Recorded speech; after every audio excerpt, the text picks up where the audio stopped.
அனைவருக்கும் வணக்கம். இன்றைக்கி நம்ம பார்க்க போகிறது நாட்டுக்கோழி சூப்புங்க. இந்த நாட்டுக்கோழி சூப்பு உடம்புக்கு ரொம்பவே நல்லது. எப்படி செய்யலான்னு பார்க்கலாம். 1 டேபிள் ஸ்பூன் நல்லெண்ணெய் ஊற்றுங்க. 10 போல் சின்ன வெங்காயத்தை தட்டி சேர்த்துக்கணும். கண்டிப்பாக தட்டி தான் சேர்த்துக்கணும். 15 பல் பூண்டு, 2 இன்ச் அளவுக்கு இஞ்சியை நல்லா தட்டி சேர்த்துக்கோங்க. 2 பச்சை மிளகாய் கீரி சேர்த்துக்கோங்க. 1 மீடியம் சைஸ் தக்காளி சேர்த்துடலாம்.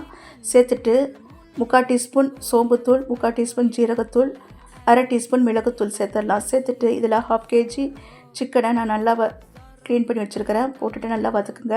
கைப்பிடி கொத்தமல்லி சேர்த்துருக்குறோம். 2 கொத்து கருவேப்பிலை சேர்த்துருக்குறோம். சேர்த்துட்டு தாராளமாக ஒரு 2 கப் தண்ணி ஊற்றுங்க. தேவையான உப்பு போட்டு மூடி போட்டுட்டு ஹையில் 2 விசில், மீடியமில் 4 விசில் சேர்த்து எடுத்துடலாம். சூப்பராக இப்போ வெந்துருச்சு. ப்ரெஷர் போனதையும் ஓப்பன் பண்ணுங்கள்.